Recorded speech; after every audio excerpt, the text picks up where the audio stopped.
Mesdames et messieurs, bonsoir et encore ravi de vous retrouver dans votre émission C'est son tabou, une émission qui tout au long de cette semaine, comme je vous l'avais dit dès le premier jour, reste focalisée sur l'égalité de chance. Et ce soir, nous continuons à décortiquer les piliers du programme de l'égalité des chances avec pour thème principal quelle égalité pour la formation-emploi.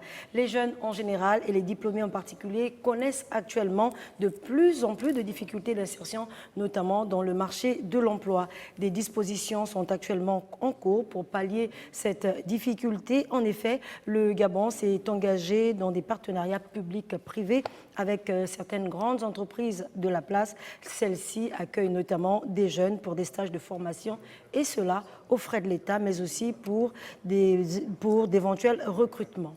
Quelle égalité pour la formation-emploi? Thème, comme je le disais, qui sera donc évoqué ce soir avec des invités précis. Alors, à ma gauche, nous avons Pauline Daniel-Meillet, qui est secrétaire générale adjoint au ministère de l'Égalité des chances. Juste à côté d'elle, Jean-Noël Eya, chargé d'études au PSGE. Et M.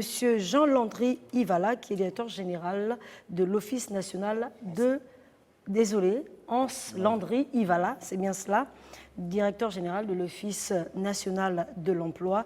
Eh bien, ce soir, nous devions également avoir un membre de la COSIGA, à savoir M. Philippe Djoula, qui, sans nulle doute, pourra nous rejoindre tout au long de cette émission, mais pour le moment, il n'est pas là.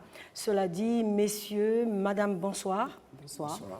Merci encore d'avoir accepté notre invitation pour ce thème « Quelle égalité pour la formation-emploi ?» Alors, d'entrée de jeu, c'est peut-être revenir un peu sur ce thème et voir un peu l'état des lieux par rapport à ce thème de ce soir. La parole vous est donnée. Messieurs, madame, l'égalité des chances. Deux choses. Nous sommes dans la décennie de la femme. Donc, je pense alors, la décennie de la femme, madame Meillet, je vous en prie. Merci, madame Mouelé. Avant d'aborder le thème du jour, permettez-moi juste de revenir quelques instants sur la notion d'égalité des chances, qui est le thème principal de la série d'émissions que vous abordez depuis bientôt une semaine. En effet, la notion d'égalité des chances est une notion complexe pour la population. Cette notion est une vision du chef de l'État, vision du chef de l'État qui est d'amener le Gabon à arriver à l'horizon 2025, être un pays émergent. Mais pour arriver à cette émergence ne pourra se faire que si les ressources issues de la croissance du pays sont partagées à toutes les tranches de la population. Les différents gouvernements qui ont été mis en place depuis 2009 ont élaboré et ont mis en œuvre des politiques visant à la réduction de la pauvreté, à l'accès aux soins de santé pour les populations vulnérables, à l'éducation, à l'emploi. Des politiques ont été mises en œuvre. Cependant, les diverses études ont relevé des insuffisances, d'où la mise en place du ministère en charge de l'égalité des chances, qui a pour mission non pas d'exécuter les actions des ministères sectoriels, mais plutôt d'assurer un rôle de vigile, c'est-à-dire de faire une veille, de mener des enquêtes, de sensibiliser, de saisir ces départements sectoriels sur l'impact des politiques appliquées sur les populations. Est-ce que l'égalité des chances est bien respectée dans les politiques qui ont été mises en œuvre? C'est là essentiellement le rôle du ministère en charge de l'égalité des chances. Alors, Monsieur Ivala, directeur général de l'Office national de l'emploi, peut-être faire un état de lieu de cette situation? Et tout simplement dire que la matérialisation de l'égalité des chances, en fait, ne peut se faire, selon moi, au niveau de l'emploi, que par l'Office national de l'emploi. Vous savez, quand vous arrivez dans une entreprise, déjà, nous avons tous été à un moment donné sur le marché de l'emploi à la recherche de l'emploi. Souvent, vous vous arrêtez au rez-de-chaussée si l'entreprise, en fait, c'est un immeuble, et vous remettez votre dossier souvent au gardien, on va dire à l'agent de sécurité. Vous n'êtes même pas sûr que votre dossier va arriver auprès du directeur des ressources humaines. Alors que lorsque vous arrivez à l'Office national de l'emploi, votre dossier est enregistré au même titre que les autres dossiers, sans considération de votre nom de famille, de votre ethnie, de votre niveau social, ainsi de suite. Et lorsque une offre d'emploi est adressée au même Office national de l'emploi, si l'offre d'emploi demande un certain nombre de critères et que votre dossier répond à ces critères, votre dossier est transmis à l'employeur au même titre que les autres dossiers. Là, vous avez l'assurance que tous les Gabonais, quel que soit leur rang, sont traités au même niveau d'égalité. Juste pour rappeler que nos textes, notamment le Code du travail, dans son article 262, prévoit que tout Gabonais à la recherche d'un emploi est tenu, ça veut dire est obligé, normalement, de s'enregistrer au sein de l'Office national de l'emploi. Le texte prévoit également, article 263, que toute entreprise exerçant son activité au Gabon, lorsqu'elle a un poste vacant, elle est tenue d'adresser cette offre au sein de l'Office national de l'emploi. Mais nous pouvons compter sur les doigts les sociétés qui s'adressent systématiquement à l'Office national de l'emploi. C'est l'occasion, encore une fois de plus, d'adresser mes vies d'encouragement pour le partenariat que nous avons avec Agabon Oil Company, qui, dans les médias, notamment à l'Union, à la presse écrite, a clairement indiqué que même pour les stages d'insertion, il faut s'adresser directement à l'Office national de l'emploi. Vous avez vu la campagne de recrutement qui a été organisée au mois de septembre. Pour 30 postes, il y avait près de 2000 candidatures. Les personnes étaient traitées au même niveau. Il n'y a pas mieux pour définir l'égalité des chances. Alors, Monsieur Eya, le PSGE dans tout cela?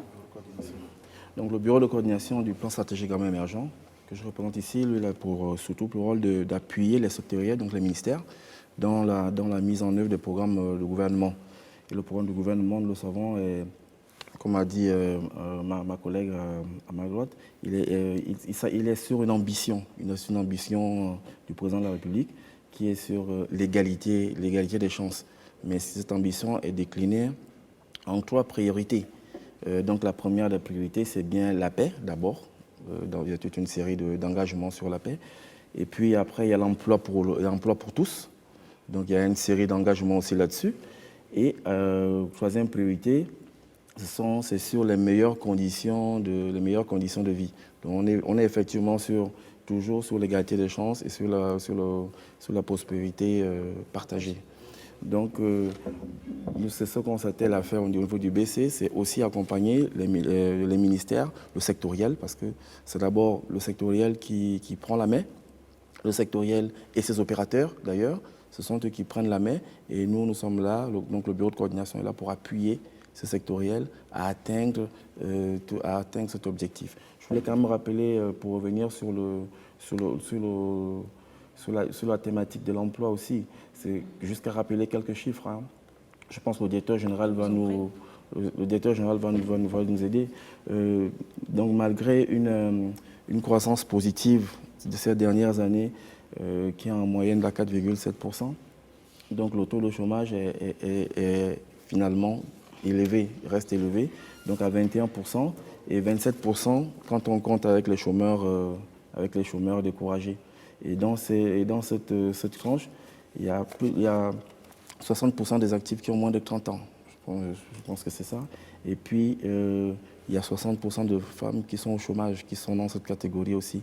Donc, ce que nous appelons, nous, au BC, la population vulnérable, vers qui cet engagement, donc l'engagement du président, a été pris parce que, vous le savez, nous sommes rentrés dans le septennat de la formation professionnelle pour l'emploi. Donc, dans ce septennat, tout doit être rivé vers l'égalité de chances, oui, vers la formation professionnelle pour que, pas au terme du mandat, mais en milieu, ou au tout début, d'ailleurs, nous sommes là sur les priorités des 100 premiers jours, c'est déjà des actions dessus, pour que ces actions sont déjà, on verra l'impact dans les 100 jours. Alors justement, quand vous parlez de cette formation, est-ce qu'aujourd'hui cette formation tient compte notamment de la réalité au niveau du travail, du monde du travail? Non, je dis bien que d'où l'ambition. Dans le mandat précédent, l'accent avait été mis sur la diversification et l'industrialisation de l'économie, qui a aussi amené une création d'emplois. On a vu dans le septennat beaucoup plus de création d'emplois qu'avant. Pas suffisamment, mais parce que aussi la population évolue, les effectifs évoluent d'une manière exponentielle. Mais il y a eu beaucoup plus de création d'emplois qu'avant. dans le septennat. Donc, mais toutefois, on se retrouve avec des chiffres que je viens d'annoncer tantôt. Donc, on est vraiment sur l'urgence. Il faut faire quelque chose. C'est ce que le président de la République a pris l'engagement à orienter ce mandat dans cette optique de formation professionnelle pour l'emploi. Et là, nous sommes au début du mandat et les outils sont déjà en train d'être mis en place. D'autres outils étaient déjà là, qu'il faut renforcer. Et les nouveaux outils vont être mis en place. Alors, au niveau de l'égalité des chances, Madame Meillet, c'est nous dire un peu, des outils vont être mis en place, comme dit Monsieur Meillet, Monsieur Eya. Alors, c'est nous dire un peu au niveau de l'égalité de chances, est-ce qu'il y a eu des actions qui ont été mises en œuvre pour essayer de regarder si effectivement tout cela est respecté? Merci, Madame Mollet. Les actions, pour l'instant, non. Mes collègues, même le ministre vous l'a dit il y a 2 jours, que le ministère en charge de l'égalité des chances a un jeune ministère qui est pour l'instant en train d'élaborer le cadre organique. Les partenariats sont en train d'être noués, notamment je pense, avec l'ONE avec qui nous avons une petite séance de travail, hein, et avec le bureau de coordination aussi du PSG, avec lequel nous avons aussi une séance de travail de haut niveau. Les actions qui pourront être menées, ce sont lesquelles? C'est-à-dire que notre mission sera de mesurer l'impact, hein, mais l'impact des actions, hein, que devront mener les ministères sectoriels, comme on l'a dit tout à l'heure. C'est-à-dire que le ministère en charge de l'égalité des chances ne doit pas mettre en œuvre, sa mission n'est pas de mettre en œuvre des actions pour promouvoir l'emploi. Sa mission, c'est de mesurer l'impact des actions qui ont été mises en œuvre par les départements. S'assurer que, au sortir de la formation qui a eu lieu il y a quelques mois, un jeune en emploi, s'assurer que ces jeunes ont pu bénéficier non seulement des outils de travail, mais aussi d'un cadre de travail. Est-ce que ça a été le cas pour ils ont reçu les outils de travail. Maintenant, certainement aussi, ils doivent se rapprocher des structures pour pouvoir bénéficier d'un cadre de travail. Maintenant, au sortir aussi quand on parle de jeunes, des jeunes des jeunes diplômés, le DG, le directeur général de l'ONE l'a dit tout à l'heure, que maintenant, ils ont des partenariats avec des grandes entreprises, avec l'État aussi, pour je ne vais pas dire le placement, pour l'insertion des jeunes diplômés dans les entreprises. Je pense que le ministère en charge de l'égalité des chances veillera à ce que l'égalité des chances soit respectée, que les jeunes diplômés qui déposent leur CV à l'ONE bénéficient effectivement de pas les mesures, de tous les moyens, hein, dont dispose l'ONE pour pouvoir être insérés dans la société. Alors, chers téléspectateurs, vous pouvez également participer à cette émission en appelant au 04 91 97 97. Et si vous êtes hors du Gabon, vous pouvez toutefois former l'indicatif du Gabon 00 241. Vous pouvez également réagir par SMS à travers le numéro 8877 ou encore sur nos comptes Facebook ou encore Twitter. Voilà, nous attendons donc vos suggestions, mais aussi vos contributions. Alors justement, Monsieur le Directeur Général, cette connaissance du milieu professionnel, est-ce que vous avez l'impression que ces jeunes qui viennent déposer leur dossier, ils ont quand même cette base, cette base de connaissances concernant le milieu professionnel? Écoutez, ils sont diplômés. Il y a des très très bons profils. Il y a des personnes aussi sans qualification. Nous avons un certain nombre de publics. Nous avons aussi certainement des personnes qui ne savent pas lire et écrire, mais qui sont des nationalités gabonaises et que nous devons traiter selon l'égalité des chances. Et pour chaque public cible, nous avons un certain nombre de prestations. Voilà. Donc, pour des personnes qui n'ont pas d'expérience ou très peu d'expérience professionnelle, la première prestation que nous leur offrons, c'est le fait de pouvoir être inséré dans le monde du travail, pour avoir une connaissance justement du monde du travail. Vous savez, rien que la ponctualité, c'est une attitude. Voilà. Donc, comment se comporter, la psychologie au travail, c'est vraiment important. Au-delà du CV, le CV est le document que tout le monde a généralement. Mais ensuite, Quand on rentre dans le monde du travail, il y a un certain nombre de contraintes, il y a un certain nombre d'aspects qu'il faut prendre en compte. Donc nous avons, avec nos partenaires, justement, convenu de signer des contrats d'apprentissage jeunesse qui permettent à ces jeunes de séjourner dans les entreprises pour des périodes allant jusqu'à 2 ans, renouvellement compris. Voilà. Et récemment, nous avons même encadré juridiquement ces partenariats avec le ministre du Travail le 2 novembre qui a signé un arrêté qui encadre juridiquement désormais ce contrat d'apprentissage jeunesse. Ça, c'est pour les jeunes qui ont une qualification ou sans qualification avec peu ou très peu d'expérience professionnelle. Voilà, donc ensuite, nous avons aussi des prestations que nous faisons avec des partenaires externes comme Junior Achievement Gabon. Et en ce moment, nous avons près de 500 jeunes qui, en 2 semaines, vont bénéficier d'une formation via JA Gabon, qui vont leur permettre d'acquérir des outils pour améliorer leur technique de recherche d'emploi et pour aussi avoir des outils qui leur permettent de savoir conserver un emploi. Parce que trouver un emploi, c'est une chose, mais le conserver en est une autre. Voilà, donc oui, nous avons un certain nombre de publics. Les jeunes sont vous savez, chaque cas est individuel, on va dire. D'accord ? Et en fonction du cas, nous avons un conseiller en emploi qui fait un suivi individualisé. Et en fonction du cas, soit c'est un cas d'orientation, soit c'est un cas tout simplement de révisiter le CV, voilà, ou soit c'est vraiment un cas d'accompagnement pour pouvoir bâtir peut-être une expérience professionnelle. Alors, monsieur, il y a au niveau du PSGE, est-ce qu'il y a des dispositifs pour essayer de rapprocher cette formation et l'emploi ? Bien sûr, des dispositifs. En fait, je dis bien que le bureau de coordination, c'est le bureau de coordination du plan stratégique émergent, et il ne crée pas forcément des dispositifs, il est là pour accompagner l'action du gouvernement. Donc c'est le gouvernement qui met en place des dispositifs et le bureau de coordination est là pour l'accompagner. Déjà, pour démarrer le mandat, dans les priorités, je pense qu'on l'a vu, l'engagement du Premier ministre, d'atteindre un certain objectif au bout des 100 jours. Il y a une activité dedans qui n'a échappé à personne, j'espère. C'est l'organisation des assises sur la formation professionnelle. Donc ça, c'est quelque chose qui va être fait et qui est en train déjà d'être préparé par le ministre de l'Emploi et du Travail. Donc c'est déjà des assises.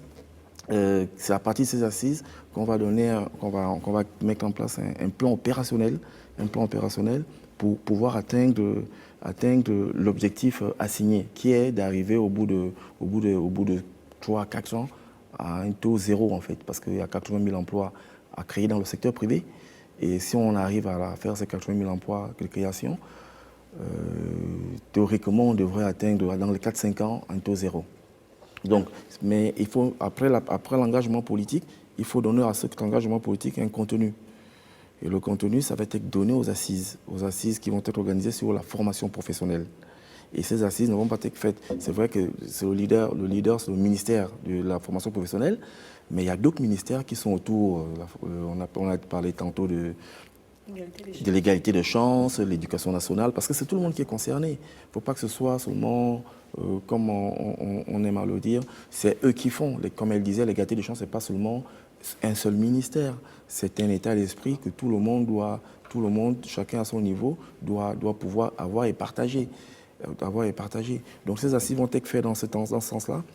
Et le bureau de coordination va accompagner ce sectoriel dans la mobilisation de tous les acteurs, toutes les parties prenantes, parce que nous avons déjà fait un travail là-dessus, notamment dans la recherche, dans la résolution de cette question, de ce problème de chômage. Alors on a fait avec la participation de tous les acteurs.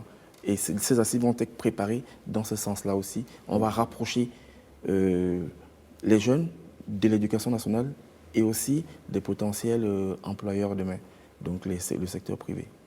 Alors, monsieur le DG, est-ce que vous pensez que l'inadéquation aux besoins justement des entreprises locales est actuellement un problème qui se pose? L'inadéquation encore formation-emploi? Oui. Mais écoutez, je pense que c'est l'une des principales causes du chômage que nous pouvons observer dans notre pays, qui est quand même un pays à une faible démographie. Voilà, donc le marché de l'emploi produit un certain nombre de compétences qui, pour bon nombre d'entre elles, ne correspondent pas aux exigences du marché du travail. C'est pour ça que ce n'est pas une fatalité. Il faudrait, justement, pour pouvoir réduire le gap, permettent désormais à ces jeunes diplômés, d'accord, vous savez, quand vous avez un diplôme, que ce soit un technicien supérieur, diplôme master 2 ou diplôme équivalent, vous avez une capacité d'adaptation.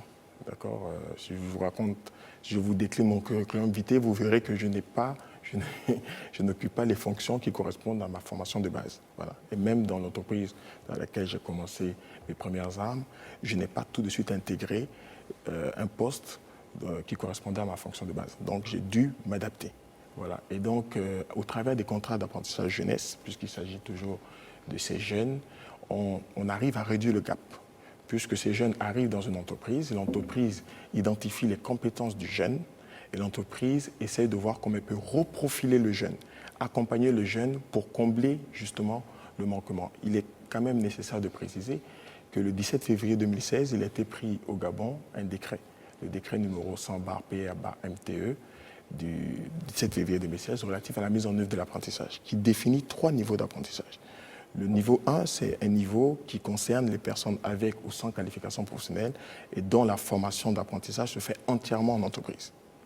Le niveau 2 est un niveau qui se fait de manière alternée.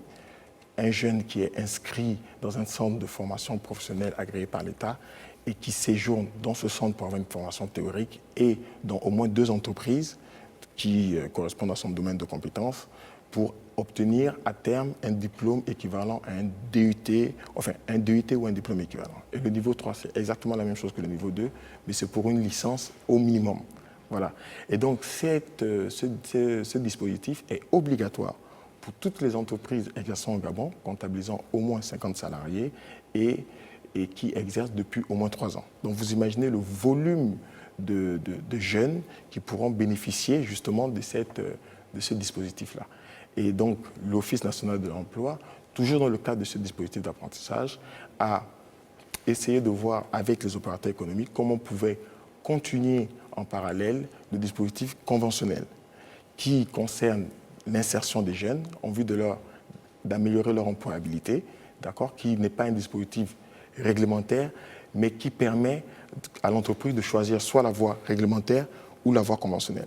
Donc aujourd'hui, on peut dire qu'en République gabonaise, pour toutes les entreprises qui ont plus de 50 salariés et qui exercent leur activité au Gabon depuis au moins 3 ans, elles ont le choix entre le dispositif conventionnel, à savoir un partenariat avec l'Office national de l'emploi au bénéfice des jeunes, 5% de leurs effectifs au minimum, d'accord, ou le dispositif réglementaire. Voilà, donc nous pensons qu'au travers de cela, ça va permettre de résoudre justement ce problème d'inadéquation formation-emploi. Mais là, c'est pour le vécu, pour ce passif. Après, il faut avoir une logique d'anticipation. Il faut avoir une logique d'anticipation. Il faut commencer plus tôt parce que la personne qui sera sur le marché de l'emploi avec un bac plus 5 dans 5 ans, c'est la personne qui a le bac maintenant. D'accord. La personne qui a le bac maintenant, c'est la personne qui a cela 2 ans étant en seconde. Donc, il faut faire de l'orientation. Il faut améliorer l'orientation. Il faut avoir les données du marché de l'emploi. Les données du marché de l'emploi, ce sont les entreprises qui les donnent. Il faut s'asseoir autour d'une table, travailler en synergie, pas chacun travailler dans son coin.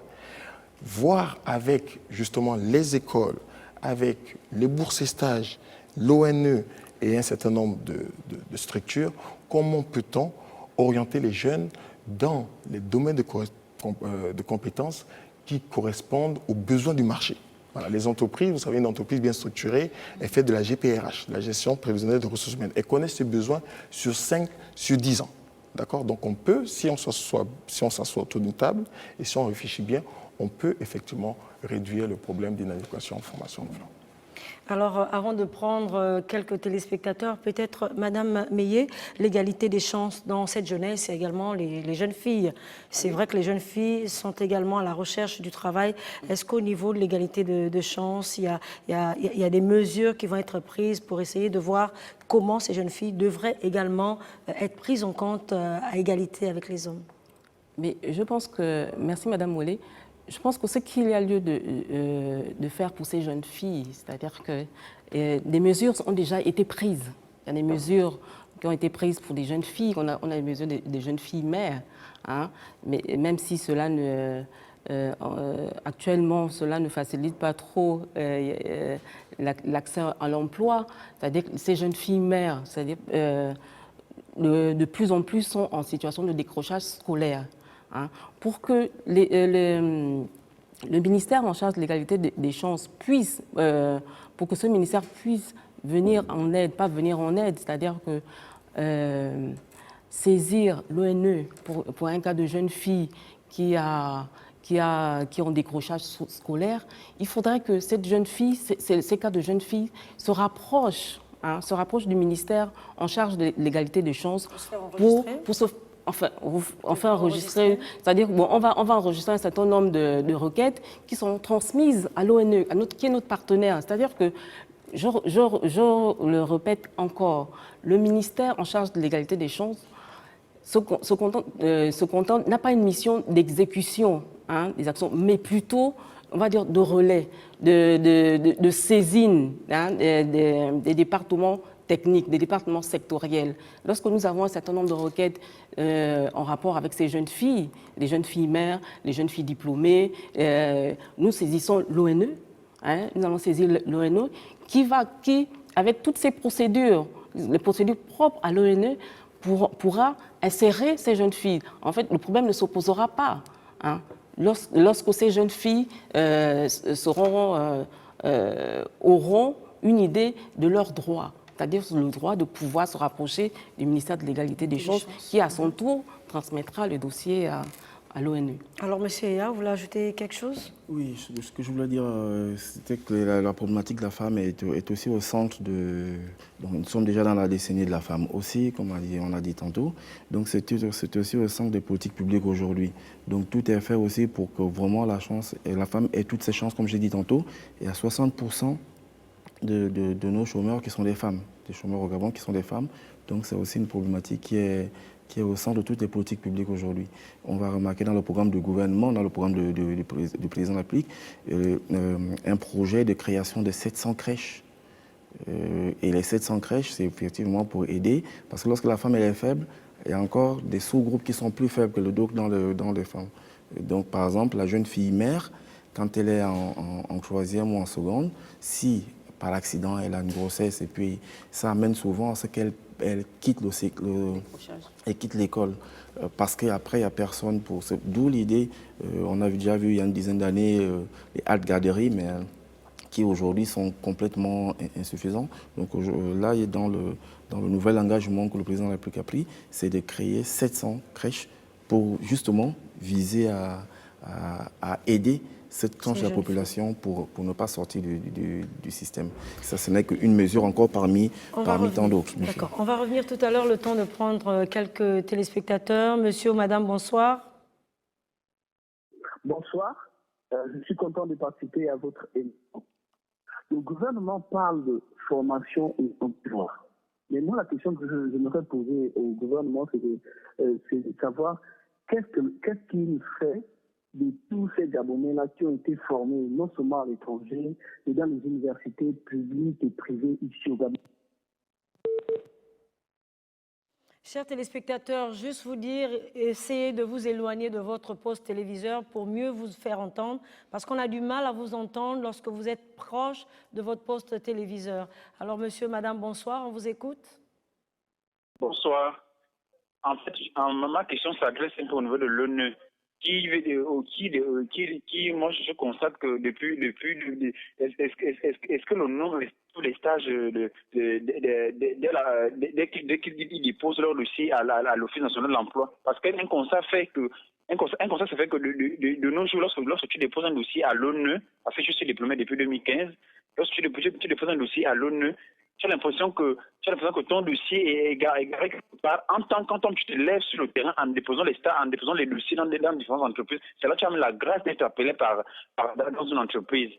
Et la question que je voudrais poser au ministère de l'égalité des chances, est-ce que ce ministère s'adresse seulement aux jeunes, ceux qui font la formation, un jeune, un métier? Ce ministère devait également s'occuper des jeunes chaque année, parce que vraiment le chômage au Gabon, ça prend de l'ampleur. Si on veut mesurer vraiment le nombre de chômeurs gabonais, c'est plus des jeunes de 18 à 32 ans. Surtout les diplômés gabonais. C'est ma question, c'est tout. Bonne soirée à vous. Merci. Un autre téléspectateur, s'il vous plaît. j'aimerais savoir pourquoi, de nos jours maintenant, le système de l'emploi, de la formation d'emploi, il demande aux Gabonais un certain quota d'âge. Par exemple, un peu comme dans les corps, on demande d'avoir de 21 à 25 ans quand ils ont demandé le dossier qui auront à ces traits pour avoir une limite d'âge pour les personnes qui veulent travailler au Gabon. Tandis qu'on sait qu'on peut travailler à n'importe quel âge. La fonction publique embauche jusqu'à 33 ans. Pourquoi un quota d'âge? Pour ceux qui ont maintenant plus de 28 ans, qu'est-ce qu'ils peuvent faire? Avec le niveau bac sans un métier, sans métier, sans formation. C'est tout. Alors, peut-être un dernier, monsieur, madame? Bonsoir. Oui, en fait, je voulais savoir, quand l'Office, disons, à l'Office national de l'emploi, quand on parle d'insérer quelqu'un dans le monde du travail, j'aimerais savoir vraiment comment ça se passe, parce que quand on sait qu'une personne qui est par exemple à l'UOB, avec une licence en psychologie ou en philosophie, alors que, parce qu'on sait que vraiment ces personnes n'ont pas de diplôme, et ceux par contre qui sont dans les écoles supérieures, ils ont vraiment un certain avantage, parce que eux, au moins ils ont la formation, voilà, ils ont une licence professionnelle, et puis facilement on peut les insérer. Donc j'aimerais savoir comment ils font, comment on fait si, voilà, moi je viens avec ma licence en psychologie et tout ça, mais j'ai aucune formation en fait. Voilà, ce sera tout. Merci. Peut-être un dernier, monsieur, madame, bonsoir. Bonsoir, monsieur Ivala. Je me présente, je m'appelle Oustumba Alain. J'ai déposé mon CV il y a plusieurs mois déjà à votre siège. J'ai eu une séance de travail avec madame Moussodoué, mais en qualité de mécanicien en poids lourd. Mais jusque-là, je n'ai jamais été appelé. Je me demande à quel niveau c'est mon CV. Merci. Voilà, merci, chers téléspectateurs, pour vos contributions, mais également vos suggestions. Peut-être, messieurs, madame, réagir. L'égalité des chances, qui est également ici, qui a été auprès de qui, justement, un téléspectateur a essayé de porter des plaintes concernant votre ministère. Merci, madame Olé. Je voulais juste rassurer la population en disant que le ministère en charge de l'égalité des chances ne s'adresse pas qu'aux jeunes, ne s'adresse pas qu'aux femmes, ne s'adresse pas on va dire qu'aux personnes âgées. Le ministère s'adresse à tout le monde. Le ministère a une mission transversale, c'est-à-dire que sa mission c'est de saisir tous les départements techniques concernés pour une question. Si la personne qui est victime d'une discrimination nous saisit pour une discrimination par rapport à l'ONE, nous allons saisir l'ONE pour demander, mais pas une explication, juste attirer l'attention de l'ONE par rapport à certaines pratiques qui se font, si pratiques il y a. Donc le ministère s'adresse à toutes les tranches de la population, plus que l'ambition du chef de l'État, c'est de réduire les inégalités. Alors, monsieur le directeur général, comme vous avez entendu, certains disent venir à l'ONE, le dossier a été égaré, peut-être essayer d'expliquer la démarche pour faire insérer quelqu'un dans le monde du travail également, comme l'a souligné un des téléspectateurs. Revenir peut-être sur cette démarche. Très bien. Non, en fait, ce qu'il faut comprendre, c'est qu'on a deux publics, deux grands publics. On a d'un côté les demandeurs d'emploi et de l'autre côté, nous avons les employeurs. Les demandeurs d'emploi s'enregistrent presque tous les jours auprès de l'Office national de l'emploi. Nous sommes représentés dans 5 régions pour l'instant sur les 9 provinces du Gabon. Et de l'autre côté, nous avons les employeurs qui émettent des offres d'emploi, qui n'arrivent pas forcément tous les jours. Dans ces offres d'emploi, il y a un certain nombre de critères définis uniquement par les employeurs. Si moi, aujourd'hui, je m'enregistre avec un profil d'informaticien sorti d'école et que pendant 3 ans, 4 ans, il y a des offres qui arrivent et qui demandent des informaticiens mais avec 3 ans d'expérience, mon dossier ne sera jamais présenté. Vous comprenez? Donc, une personne peut être diplômée, mais si l'offre d'emploi qui arrive au sein de l'ONE ne correspond pas à son niveau, à son profil, on ne pourra pas présenter son profil. C'est pour ça que très vite, le chef de l'État a répondu à cette problématique. En 2014, lors des premières assises sociales organisées dans notre pays, le chef de l'État a décidé de l'instauration d'un contrat d'apprentissage jeunesse obligatoire. pour justement répondre à ces problématiques tant décriées par les jeunes ou qui disaient à juste titre, et le constat est clair, que la plupart des offres d'emploi qui sont émises par l'ONE ou hors l'ONE requièrent généralement une expérience professionnelle. Donc nous voulons bâtir cette expérience professionnelle au travers du contrat d'apprentissage jeunesse. J'ai annoncé dans un média chez un de vos confrères que nous, ce qu'on cherche à garantir, c'est qu'à 35 ans, parce que ce contrat est ouvert au bénéfice des jeunes âgés entre 21 et 35 ans, c'est vrai que l'employeur, pour des raisons qui lui incombent, peut réduire cette tranche d'âge. Dans le cas de CETRAG, c'est vrai que la tranche d'âge était jusqu'à 25 ans, mais ce n'est pas à l'ONE, c'est l'employeur, voilà, qui définit ses besoins, ses règles. Et sinon, généralement, c'est jusqu'à 35 ans. Jusqu'à 35 ans. Et dans ce cadre-là, effectivement, on pourra bâtir une expérience professionnelle. Ce qu'on garantit, c'est que le jeune qui arrive à 35 ans, on devrait permettre qu'il ait au moins acquis ces 3 années d'expérience professionnelle pour pouvoir répondre à ces offres d'emploi-là. Donc, on met en place un système de priorité. Si vous avez 2 informaticiens, un qui a 23 ans, un qui a 32 ans, et il y a une offre d'emploi qui arrive, on va d'abord mettre en priorité celui qui a 32 ans, pour lui donner plus de chances. Parce que si on ne le met pas en priorité, l'an prochain, il a 33 ans. Si on ne le met pas en priorité, après, il a 34 ans. Et ensuite, il a 35 ans. Et ensuite, il ne peut plus bénéficier de ce dispositif. Donc, au nom de l'égalité des chances, pour que chacun puisse avoir les mêmes chances, d'accord, on va définir cette règle de gestion. Et nous l'avons annoncé. Vous savez, quand je suis arrivé à cette fonction, tout de suite, je me suis imprégné effectivement de cette politique d'égalité des chances. Et nous avons pris une charte qui garantit l'égalité des chances dans l'accomplissement des missions de l'Office national de l'emploi. Cette charte a été signée le 29 juillet, a été publiée dans l'Union du 3 août 2016. Je crois qu'elle apparaît dans votre écran.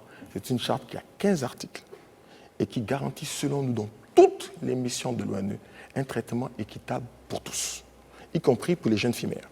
Voilà. Vous savez, quand les personnes arrivent, on ne regarde pas un certain nombre d'aspects. On ne regarde pas l'ethnie. On ne regarde pas le nom de famille. D'accord ? On ne regarde pas le statut marital, enfin un certain nombre de choses. On ne regarde pas l'appartenance philosophique, religieuse, tout ça. On ne regarde pas tout ça. On regarde que la compétence. Voilà. Donc c'est vraiment important de comprendre que finalement, ce n'est pas l'ONE qui trie. C'est l'employeur qui définit ses besoins et c'est l'ONE qui doit justement trouver les profils qui correspondent à ces besoins. Ensuite, vous pouvez vous trouver dans une situation où on cherche une secrétaire de direction, on cherche un comptable. Il y a énormément de comptables enregistrés dans notre base. Et vous avez 80 dossiers.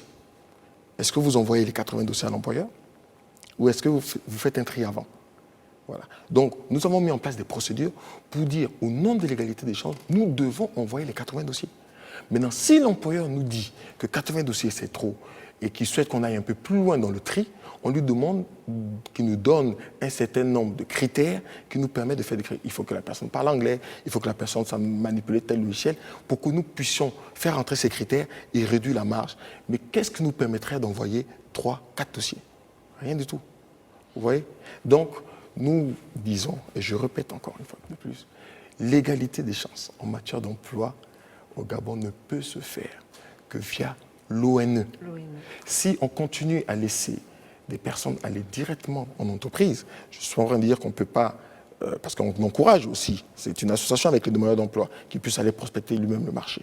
Mais nous avons remarqué que les critères utilisés par les entreprises pour justement choisir un demandeur d'emploi, d'accord, pour retenir un demandeur d'emploi, sont quand même, garantissent un peu moins l'égalité des chances que si c'est par l'organisme national. Parce que l'organisme national ne regarde pas un certain nombre d'aspects. Suivez mon regard. Alors, Monsieur Eya, s'il vous plaît, c'est peut-être de dire ceux qui sont frappés par la limite d'âge, comme l'a dit un téléspectateur tout à l'heure, et qui a par exemple le bac, mais sans qualification. Est-ce qu'il y a quelque chose qui est prévu pour cette catégorie de personnes, selon le PSGE ? Bon, selon le PSGE, disons, selon le PSGE dans sa seconde phase, il y a un résultat attendu qui n'a pas aussi échappé, je crois, c'est l'accompagnement de 50 000 jeunes, 50 000 demandeurs d'emploi. Donc c'est un objectif qui reste à atteindre. Je dis bien que nous sommes en début de mandat, mais c'est un objectif qui est clairement identifié et qui reste à atteindre. Et on sait bien que dans les chômeurs, tout à l'heure je donnais les chiffres, mais on a 14%, dans tous les chiffres, on a 14% de jeunes qui ont plus de 5, qui ont bac plus 5, qui sont au chômage. 14% de tout ça. Donc après, c'est énorme. C'est pourquoi on a dit il y a un problème d'éducation, formation, emploi, parce que le DG aussi va vous le confirmer, mais il y a même des demandes d'emploi qui sont au niveau de l'ONE et qui ne sont pas pourvues. Parce qu'ils ont du mal à trouver les profils qui vont avec. Et donc, j'ai envie de dire que toute la problématique, elle est connue. Maintenant, c'est à nous la problématique est connue, la volonté politique a suivi, parce que le politique a regardé et l'a consigné dans ses engagements. Maintenant, c'est aux techniciens, donc les ministères, les opérationnels, toutes les parties prenantes à se mettre ensemble pour trouver les mécanismes, d'où déjà les assises, d'où déjà les choses qui ont déjà été faites aussi avant. Hein. Parce qu'on ne découvre pas aujourd'hui et puis on commence aujourd'hui. On a vu avant, par le souci d'anticipation, et par exemple au niveau de l'éducation nationale, je sais qu'il y a des programmes au niveau de l'éducation nationale qui tendent à vouloir initier dans les lycées, dans l'enseignement technique, mais mettre les BTS dans les lycées techniques par exemple. C'est parce qu'il y a un souci d'anticipation. On est en train de refaire les plateaux techniques dans les lycées. Parce que ces gens-là qui sont au chômage, ils ont d'abord été quelque part avant. Donc, on est en train de refaire les plateaux techniques des centres de formation et des lycées techniques. C'est une opération qui a démarré et qui va se poursuivre. Et aussi, on est en train de relancer, comme je disais tantôt, de remettre que toutes les parties prenantes, notamment le secteur privé, par rapport à la limite d'âge, le souci est vraiment là. La fonction publique ne peut plus engager. Ça a présenté ses limites avec le coût du baril qui est en bas. L'impact, c'est que le budget de l'État prend des coûts. Et comme le budget de l'État prend des coûts, il faut une maîtrise des coûts, il faut une maîtrise des dépenses. La maîtrise des dépenses, elle commence d'abord au niveau du personnel, au niveau des employés. Donc, la fonction publique ne pourra plus engager plus que ça. L'orientation qui est faite aujourd'hui, c'est de dire allons-y vers le secteur privé. Allons-y créer des emplois vers le secteur privé. Créons les conditions. Mettons en place des conditions de création d'emplois dans ces secteurs privés-là. Je ne sais pas si je réponds. Maintenant, pour ceux qui le souci du jeune qui est en sociologie, qui a une licence en sociologie ou en psychologie, et puis qui se retrouve au chômage, je pense que l'ONU est en pleine on est en train de faire un renforcement de capacité, une opération qui a commencé et qui doit continuer. C'est peut-être aussi pour vraiment accompagner, leur offrir une seconde formation. Il faut que ces jeunes aussi soient courageux, déjà d'aller à l'UNE. Parce que très souvent, beaucoup ne vont pas à l'UNE. Mais l'UNE, c'est vraiment un établissement de référence, même dans la sous-région. C'est pas parce qu'il est là, nous on fait le tour. Même au niveau de la sous-région, l'ONU fait des très bons résultats. L'ONU a juste un petit problème de fonds, de budget. Et je sais qu'en ce moment, des études sont faites pour qu'il y ait un renforcement de capacité de l'ONU, même s'il faut créer d'autres structures intermédiaires. S'il faut arriver à ça, on va arriver à ça. Mais vraiment, il y a un objectif à atteindre, c'est d'accompagner 50 000 demandeurs d'emploi pour qu'ils puissent retrouver du travail. Alors, quel que soit leur profil. Monsieur le DG, justement, parlons de ces initiatives privées. Alors, tout de suite, on va essayer de prendre quelques téléspectateurs qui veulent également participer. Nous vous écoutons, monsieur, madame. Nous reviendrons vers vous tout à l'heure, DG. Bonsoir. Oui, monsieur, c'est par rapport à la dame qui parle des femmes là. Donc, il faut passer à l'ONU. L'ONU se trouve de quel côté? Moi, je ne connais pas là où l'ONU se trouve. Et puis, si qu'elle doit prendre toutes les femmes, les jeunes filles en charge, mais c'est seulement, est-ce que ces filles-là seront vraiment prises en charge? Ceux qui n'ont pas appris, ceux qui se sont arrêtés à la classe, bon, par exemple, du CM2 bien CM1. Un autre téléspectateur, s'il vous plaît, bonsoir. C'est pour l'égalité des chances. c'était pendant la campagne, égalité des chances, avait demandé à tout le monde qu'on devait déposer le dossier pour le micro-projet. Là, on est où avec le micro-projet là? Tout ça, c'est le travail pour les Gabonais. Hein? Maintenant, jusqu'aujourd'hui, nous sommes où avec le micro-projet? Les banques aussi sont vides, ou bien c'était pour nous tromper? Au revoir, merci. Peut-être un dernier téléspectateur. Bonsoir, monsieur ou madame. Donc, moi, ce que je voudrais dire, c'est que, c'est très bien déjà cette émission. Déjà, je vous remercie de me donner la parole. Mais je voudrais quand même attirer l'attention sur un point.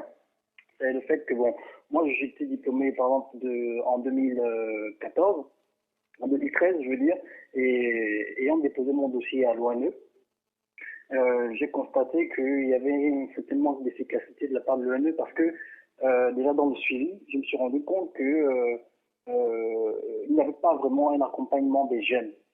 Déjà au niveau de l'accueil, au niveau des propositions d'emploi. Quand on dépose le dossier, généralement on est appelé 1 an ou 2 ans après, peut-être que le demandeur d'emploi a déjà trouvé un travail. Donc, moi, ce que je pense, c'est que il ne suffit pas de créer des ministères ou des structures juste pour faire une politique de façade, mais je pense que si déjà il n'y a pas une vraie politique d'insertion des jeunes, dictée par le ministère du Travail, je pense qu'on pourra créer autant de ministères qu'on voudra. On ne pourra jamais sortir de cette situation précaire qui malheureusement retarde le pays du point de vue social, économique, voilà. Donc c'est tout ce que j'avais à dire. Un dernier téléspectateur. Bonsoir, monsieur, madame. Bonsoir. Je participe à l'émission. Je voulais juste poser 2 questions. Pourquoi parler rien que des diplômés? Pourtant, c'est l'égalité des chances, ce qui concerne tous les Gabonais. Ceux-là qui n'ont pas eu la chance d'être encadrés par leurs parents pour les envoyer à l'école, avoir le bac, que feront-ils? Pourtant, c'est les Gabonais. Qu'en dites-vous? Merci. Bonne soirée. Voilà, messieurs, madame, vous avez entendu peut-être essayer de répondre à quelques préoccupations des téléspectateurs. L'égalité des chances. Merci, madame Ouellet. Je voudrais juste apporter une précision à la dame par rapport à la situation des filles mères. Est-ce qu'elles seront toutes prises en charge? Préciser que le ministère en charge de l'égalité des chances ne prend pas en charge les filles mères. Le ministère en charge de l'égalité des chances recueille toutes les doléances. Il les envoie vers le ministère technique concerné. En l'occurrence, ici sur le plateau, nous avons l'ONE qui est chargé justement de recevoir toutes ces doléances, recevoir tous les CV, aussi bien les diplômés que les non-diplômés. Le directeur général a parlé tout à l'heure de formation, de séminaires, de petites formations. Tout cela, toutes ces personnes, toutes ces catégories sociales seront prises en charge. Du moins, les dossiers seront étudiés. Et en fonction des offres sur le marché, je pense que l'ONE fera tout le nécessaire pour pouvoir insérer ces personnes. Alors, monsieur le DG, certains téléspectateurs ignorent où se situe l'ONE, peut-être aussi l'occasion de revenir sur le lieu où se trouve le siège de la structure. Je ne sais pas si c'est un téléspectateur qui réside à Libreville, mais à Libreville, nous sommes situés du côté de l'avenue de Cointé, pas très loin de la mairie du 3e arrondissement, à côté de l'immeuble qui abrite la caisse de dépôt et de consignation. Voilà. Je crois à côté aussi de l'école ITA, certainement. Voilà. Donc c'est un bâtiment bleu-blanc, on ne peut pas le rater. Maintenant, après, nous sommes situés aussi à Port-Gentil, à Oyem, à Tchibanga et à Franceville. Voilà, dans chaque lieu de province, de ces 5 provinces, nous allons très rapidement, dans les années qui suivent, couvrir les 4 autres provinces. Bon, s'agissant des personnes, je disais qu'on ne traite pas que le cas des diplômes. Voilà, on a aussi des personnes sans diplôme, des personnes même qui ne savent pas lire et écrire, et on a des prestations d'accompagnement. Le cas des jeunes filles aussi. Voilà, bien sûr. Vous savez, une société, elle est hiérarchisée. Donc, il y a un certain nombre d'emplois, d'accord? Il n'y a pas de sous-métier. Voilà, donc nous avons des frères africains, des sœurs africaines qui occupent un certain nombre d'emplois, même chez des expatriés. Par exemple, à Port-Gentil, la ville que je connais très très bien, puisque j'y ai travaillé pendant plus de 10 ans, nous avons des expatriés qui cherchent. Quand un expatrié arrive, il crée généralement 2 emplois. Une nounou pour les enfants et une femme de ménage. Il y a même une association des femmes de ménage et qui sont, pour certaines, rémunérées même à 150 000 francs, qui n'est pas une obligation, parce que le décret que le président de la République a pris en 2010 sur le revenu minimum mensuel exclut justement le personnel de maison et le personnel des collectivités locales. Mais quand généralement ces femmes sont placées chez des expatriés, généralement 150 000 francs, déclarés à la CNSS, déclarés à l'AMGS. Donc vous voyez bien qu'il y a un certain nombre d'emplois qu'on peut avoir. Dans les hôtels, on cherche aussi un certain nombre de postes. Donc il y a un certain nombre d'activités. Mais encore faut-il qu'on ait envie d'aller dans ces activités-là. Vous savez, bon, moi je parle des jeunes qui m'abordent quand je tape Port-Gentil. Systématiquement, ils veulent travailler à Total, ils veulent travailler à Shell, tout ça.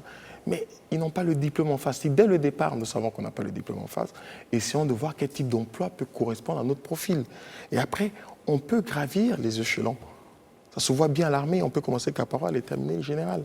On peut gravir des échelons, pas des formations, pas un certain nombre de choses. Moi, j'ai vu des personnes qui ont commencé bas, qui ont fait des cours de soir, et ainsi de suite, qui ont continué à progresser dans la société. Encore faut-il le faire. Ce qu'il faut retenir, c'est qu'à l'Office national de l'emploi, on enregistre les profils. Tous les Gabonais, avec ou sans diplôme, nous le disons bien, quel que soit leur statut, qui sont à la recherche d'un emploi, c'est encore une invite, doivent venir s'enregistrer à l'Office national de l'emploi. Et l'Office national de l'emploi est cet organisme et cette structure que l'État a mise en place pour les assister jusqu'à ce que ces personnes trouvent un emploi. Et il y a un certain nombre de prestations. Je n'ai pas parlé du FIR. L'Office national de l'emploi est accompagné d'un mécanisme. Il y a un mécanisme qui accompagne l'Office national de l'emploi, c'est la réalisation de ces missions sur le fonds d'aide à l'insertion et à la réinsertion professionnelle. Voilà, qui finance un certain nombre de stages, de perfectionnement, de formation pour pouvoir accompagner ces différents publics. Alors, Monsieur Jean-Noël Léa, peut-être rebondir? Pas rebondir, juste dire qu'à part l'ONE, il y a aussi, moi j'ai mis la question sur les micro-projets, il y a aussi l'OFNAS, j'espère que vous aurez l'occasion de les appeler. Il y a plusieurs outils qui sont là. Et puis, il ne faut pas que les jeunes se focalisent sur l'emploi aussi. Ces jeunes aussi peuvent créer des emplois. Et il y a l'OFNAS qui est là pour les associations. Il y a aussi comment on appelle ça, des organisations qui sont là pour aider dans la création des entreprises. Il y a l'ABJA, donc une association qui regroupe les jeunes entrepreneurs, qui aide les autres jeunes à créer des entreprises. Donc, il ne faut pas qu'on se focalise trop sur là. Et même que, je continue avec les chiffres, il y a 57% des emplois qui sont fournis par le secteur informel au Gabon. Ça aussi, c'est une réalité. Et l'informel, c'est qui? Ce sont ces jeunes-là qui, eux, se mettent à leur propre compte et puis qui trouvent des idées et puis qui essayent. Sauf qu'après, ils ont du mal de faire toute l'administration possible. Alors, le temps nous est imparti. Messieurs, madame, peut-être un mot de fin avant de nous séparer parce que nous sommes déjà à la fin. La décennie de la femme. L'égalité des chances. Encore une fois, pour finir, merci Madame Ouellet. Je voudrais juste dire que par son rôle de veille, d'alerte et de plaidoyer, le département en charge de l'égalité des chances a un outil indispensable dans l'élaboration et la mise en œuvre de la politique visant la réduction des inégalités au Gabon. C'est votre mot de fin. Mot de fin. Monsieur Eya? Bon, comme mot de fin, je dirais que, comme dirait le DG tantôt, personne ne sera oublié. Tout le monde, parce que les objectifs sont clairs, 80 000 emplois à créer dans le secteur privé, 50 000 demandeurs d'emploi à accompagner. Ça veut dire que tout le monde sera accompagné, sauf que ça nécessite maintenant quelque chose, c'est que tout le monde doit s'y mettre. Il ne faut pas qu'on se dise que c'est d'autres qui doivent faire pendant que d'autres observent. C'est tout le monde qui doit s'y mettre, c'est chaque partie prenante parce que ça concerne tout le monde. Lorsqu'on a un enfant ou un cousin qui n'a pas de travail, ça nous touche nous-mêmes. Donc il faudrait que nous tous on s'y mette, chacun à son niveau, et comme ça on va tous y arriver. Monsieur le directeur général. Juste repréciser que ce n'est pas l'ONE qui crée des emplois, ce sont les entreprises qui créent des emplois. Et l'ONE est cet intermédiaire entre les entreprises donc, qui créent des emplois et les demandeurs d'emploi. Et l'ONE sera toujours là, à côté des demandeurs d'emploi, à côté des entreprises, pour pouvoir jouer son rôle d'intermédiaire et favoriser cette relation entre l'offre et la demande. Je vous remercie. Je vous en prie. Chers téléspectateurs, c'est également la fin de cette émission et nous recevions sur le thème « Quelle égalité pour la formation emploi ?» Il y avait à ma gauche Madame Pauline Daniel-Meillet, secrétaire générale adjoint au ministère de l'égalité des chances. Juste à côté d'elle, Jean-Noël Eya, chargé d'études au PSGE. Et enfin, à ma droite, Monsieur Hans Landry Ivala, directeur général de l'Office national de l'emploi. Merci encore de nous avoir suivis. Je vous retrouve demain à la même heure. Au revoir et bonne soirée à tous.